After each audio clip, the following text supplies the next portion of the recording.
Hey everyone!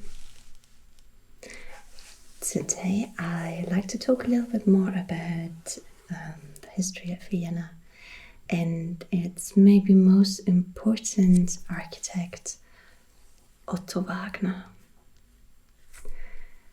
I might have mentioned him before in the video I made about the history of the Vienna Underground, because he was one of the leading architects and designers basically behind the Stadtbahn of the 19th century. And that's what makes Otto Wagner really interesting, because you do have plenty of these beautiful houses that he designed, but his architecture and his legacy is one that isn't just there in the background when we move through the city. It's one that's very practical, and that's part of our everyday use of the city through his design of the underground stations. He's a super interesting man, so let's have a look at all the things that he designed.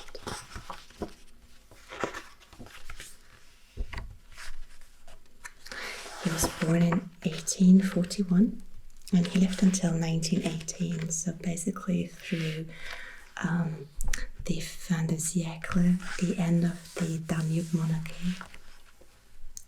And in his work you can kind of see this development from the classical style of the 1860s when the Ring Street was built towards a really modern approach to architecture. And I think one of the first buildings that really made him famous is this one here, the Österreichische Länderbank. Now this big hall maybe at first doesn't look so impressive, but the thing that really stands out is that this was a really difficult property. Here on this side we would have the street with the entrance here. And you can see that this property isn't square, it isn't a rectangle, it doesn't have 4 corners. It has 1, 2, 3, 4, 5, 6 corners. So how do you put a building onto a property with 6 corners? And for Otto Wagner, one of the really important aspects was always that buildings had to be functional. So he made do with what he had. And the way he designed it is that you come through this entrance here, up the stairs, and then you have this round entrance hall. And from there you move through into this large space here, where you then could easily move on towards the different offices of the bank. And the thing is that since you have a glass ceiling up here, he made sure that there was plenty of light, not just in the entrance hall, but also in the offices. You can see the glass panels there in the background. And more interestingly, he also designed it so the offices could be moved and they could be extended where needed. So in case the bank decided to shift some of its work towards a different area, they could extend the offices and maybe make some of the other offices a bit smaller if they weren't needed as urgently. So it's a really functional building, and I think really interesting. It says here he had really strict requirements in terms of light and air. It was important that the rooms would be easily accessible or easy to find. And like I just said, that the business of a bank would shift in different directions over time. So it was important that the offices could be moved too. So, pretty interesting building, especially for his time.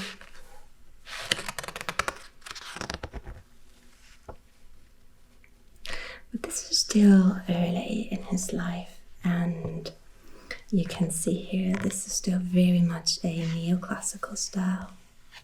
He called his own style a somewhat loose Renaissance, meaning he would use forms and designs of the Renaissance, but wouldn't too strictly stick to a historical style. This here is the Villa Wagner that he built for himself and his family.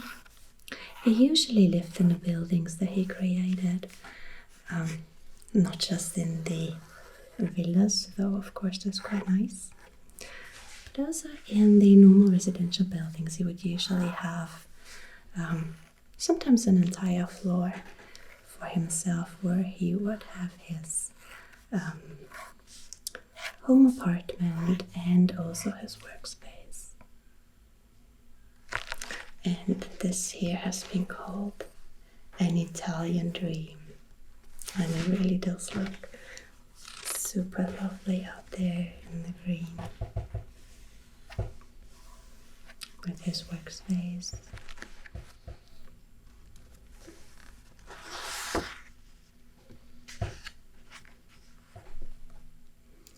Now here we have one of these residential buildings, and I think this building says a lot about how the Viennese treated modern architects, because this building is known as the house with suspenders, Hosenträgerhaus. The reason for that being that it looks a bit different in terms of design. It has these elements here, sort of a vertical facade, and for the Viennese these look like suspenders. So it's called the house with suspenders. But what makes this building really interesting is that in terms of its form, it could be a skyscraper basically.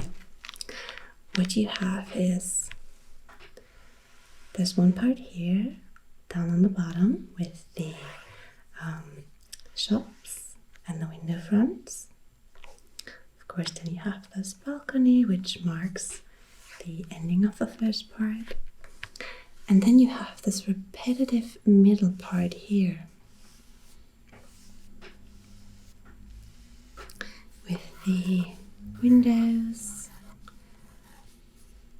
some different design elements on each floor, but I mean, you could imagine that these would just continue twice or three times, and it will still look just as regular and just as beautiful. And then up there on the top you have this beautiful roof with these large design elements. So this is somewhat unusual for the time, and it says a lot about how Wagner approached his houses and his designs. They were supposed to be functional, but functional and beautiful. For him, only that which was functional could be beautiful, so they always went hand in hand. And I watched a documentary about him recently, in which the speaker said that Wagner probably was quite a sensual man, which you can tell by the beautiful decorations that he had installed in all of his buildings.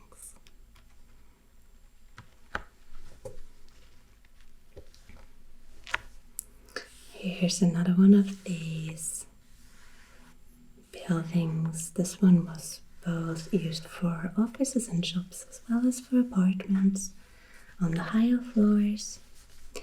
And up there it says photography. This was a photo studio up there. So he added this large window front to ensure that there was enough light.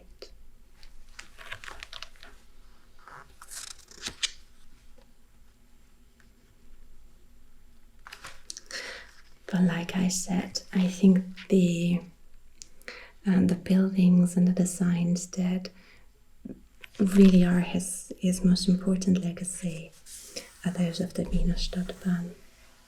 because for me, they're part of my everyday life. Of course, not all of the underground stations are by Otto Wagner. A lot of them, after all, were built in the 1970s and later. But these early ones can be found in a lot of places. I think we have a map here in the back. Let me see. Right.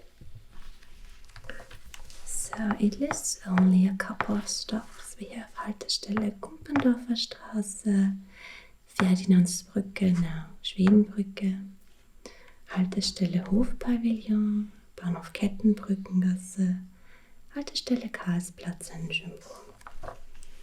So 12 would be here, Gumpendorfer Straße. 13 Schwedenbrücke is here. The Hofpavillon, which was built specifically for the emperor and which, as far as I know, he only used once when the Stadtbahn was opened. It's right here next to Schönbrunn, next to the Imperial Palace. And there's also this one here, Schönbrunn. So there's two, one on each side. Right, then we have Kettenbrückengasse and Karlsplatz. Probably the most famous these days.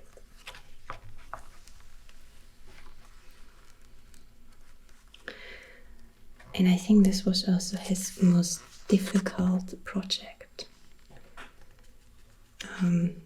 The plans for the Stadtbahn went back something like 50 years. It was a really, really complicated project with a lot of different actors involved, a lot of different owners of the different train lines. And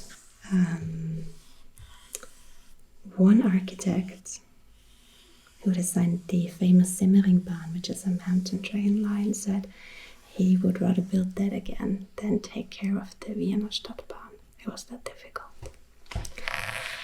But Otto Wagner, I think he liked the challenge because he took on more responsibility than was originally planned.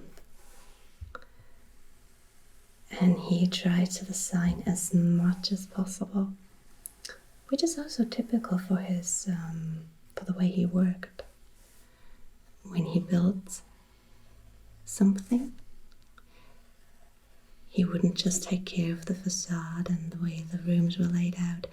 He would also design the doorknobs, the windows, the lighting fixtures, even the furniture. So it only makes sense that he did the same thing for the underground stations. Here we have the Hofpavillon for the emperor, where he was waiting for the first train to arrive.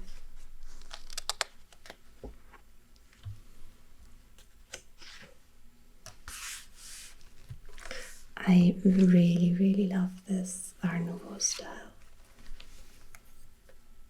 with these sunflowers in the center.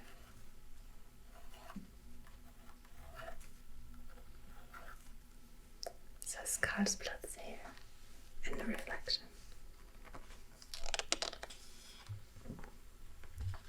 And oddly enough, some of these were torn down after the Second World War because, I don't know, at the time people didn't care too much about this design. Today they are protected, and at Karlsplatz I think there's also a small museum in one of these buildings. Now, in terms of urban development, Wagner not only took care of the underground, he was also involved in the regulation of the Danube Channel. It's a small arm of the Danube that goes right past the first district. So, of course, regulating it was really, really important. And right in the first district, or technically, I think this is the second district. It's across on the other side of the channel. He put this little house here, these so-called Schützenhaus. And I think it just looks so cute. I love the color scheme.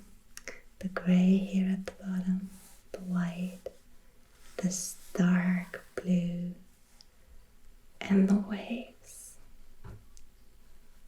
on the facade.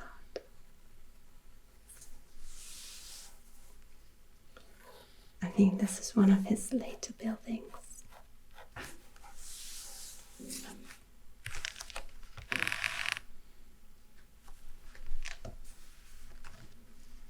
It already looks a little more modern with a facade that's a little more naked than what the Viennese were used to. But it fits so well right next to the water. And as far as I know, there's a little restaurant in there. I should check that out sometime.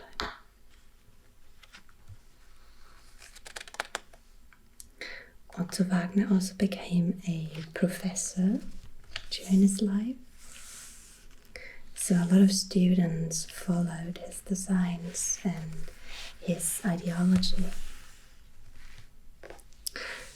Now these are some of his other famous buildings. The Wohnhäuser at the linke Wienzeile. For a while there were plans to turn the entire Wienzeile into a big and beautiful boulevard full of Art Nouveau buildings. Unfortunately, that never happened. There were only 3 or 4 buildings. But look at how beautiful that is. These are glazed tiles with these absolutely gorgeous colors. This light green up here, the pink flowers, some blue here in the center, and it looks like vines across the entire facade.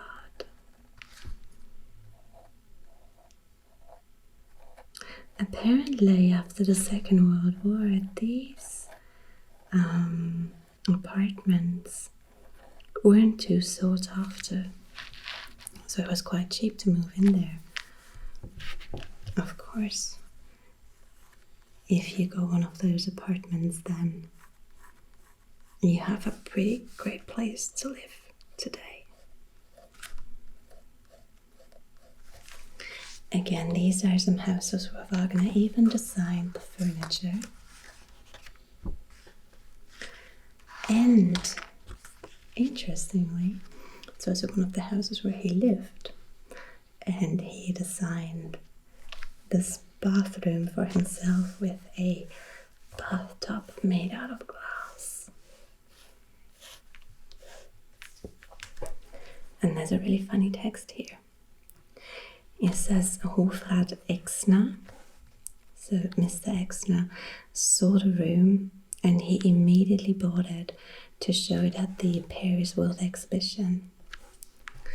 He wanted to give the people in Paris the impression that this is how everyone in Vienna lived, slept and bathed. And of course, among us, we can admit that we're quite far away from that, but not everyone has to know. I would find it really funny if they had caught on as a rumor that everyone in Vienna has a glass bathtub. But it's not true.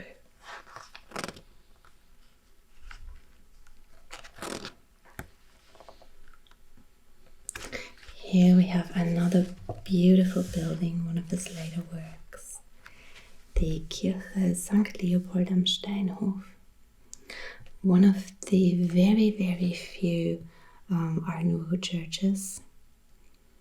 I can't think of a second one off the top of my head, but there probably are more.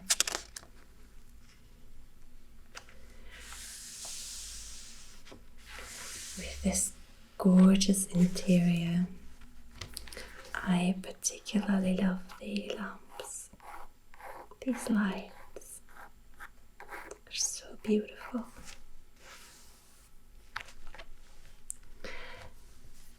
And here Otto Wagner worked with one of his students, Koloman Moser,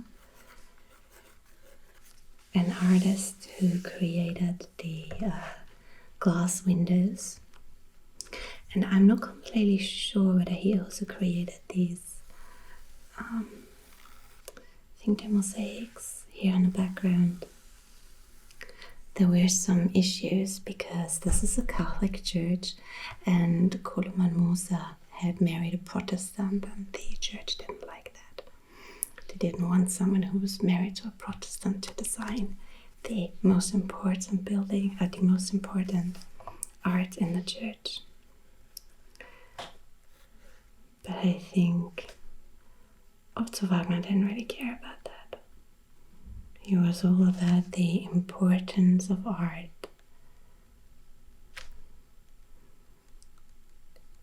And how architecture was an art that grew out of the necessity of its time, out of functionality and practicality. And it was all about creating something for the modern times. He was also part of the Secession, which was a group of modern artists who had organized and had erected their own separate building. And there's a famous sentence written on top of the Secession. In English it says, "To each era its own art, and to each art its freedom." And I think that's what he wanted here too. However, for the opening of the church, the Archduke Franz Ferdinand came. He held the opening speech and he really disliked the building. He didn't even mention Otto Wagner's name. And he ended his speech by saying that the most beautiful architecture, after all, was the one of the time of Maria Theresia, which was 100 years prior. And that led to a falling out between the royal family and Otto Wagner. And he didn't get any more work from the state. Actually, before we continue, you might have noticed this golden cupola on top of the church. Like I said, that the Viennese at the time had a funny way of engaging with these modern buildings. To them it looked like a lemon. So they started calling the entire area Limoniberg, Lemon Mountain. It's kind of cute.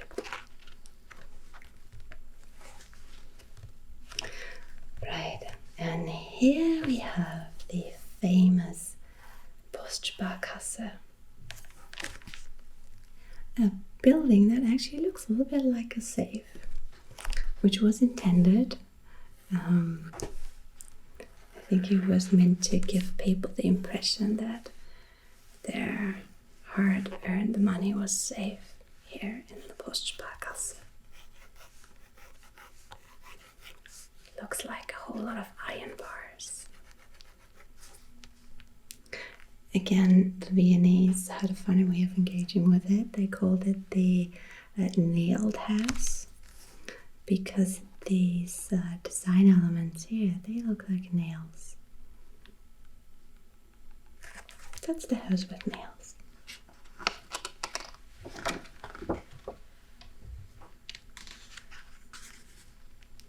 And I think you can tell from these pictures here how far away this is from the neoclassical style of the 1860s, when people built neo-Gothic churches and city halls and parliament that looks like a Greek temple. This is its own style for its own era.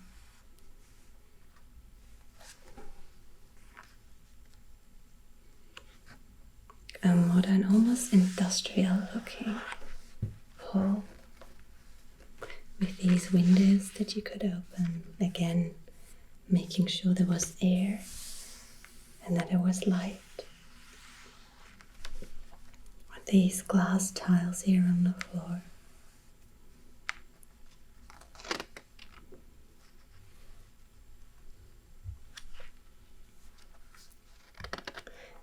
There hasn't been a bank in there for a while. It has been used as an office building, and I think as of last year or maybe this year there'll be a university in there and also a museum.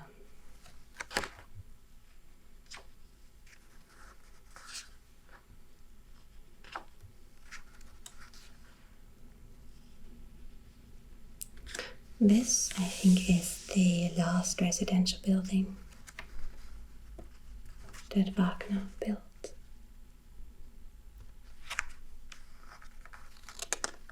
Again, he lived in there. He also had his workspace in there.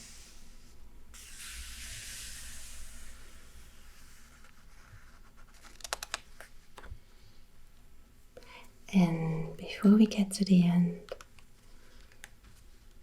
there's one more interesting aspect. I always get the impression that Otto Wagner really cared about absolutely everything that he did, about every single detail. But he also saw the entire picture, not just the buildings that he created, not just the way that his designs connected the different parts of the city with each other. He also thought about the development of the city and the future of the city. After all, during his lifetime, Vienna became really, really big. It grew extremely to a city of 2 million people. And he assumed that it would keep growing. He, of course, couldn't foretell that the 20th century would bring a lot of changes.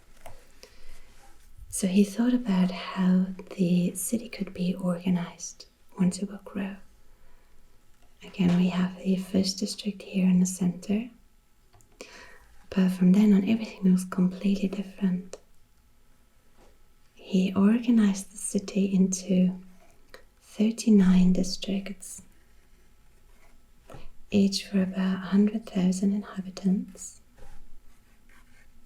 each with their own infrastructure, schools, museums,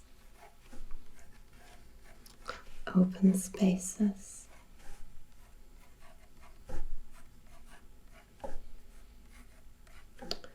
And he thought that the public end, of course, had to make sure to provide the space and to make sure that it was developed fairly and not used for speculation. It's a future that never came to be, but nonetheless a lot of what Wagner did had really big repercussions in terms of how we think about design, how we think about what's beautiful, what's practical.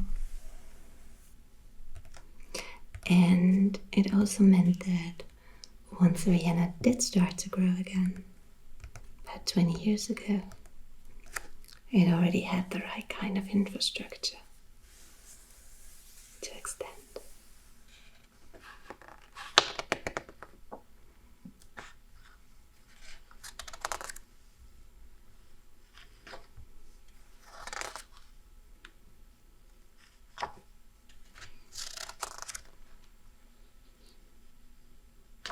So there he is, Otto Wagner, a man very sure of the importance of his work and of his style.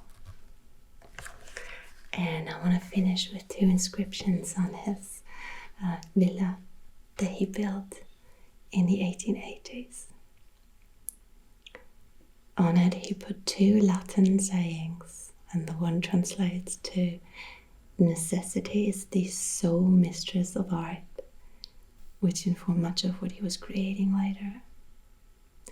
And the other said, without art and love, there is no life.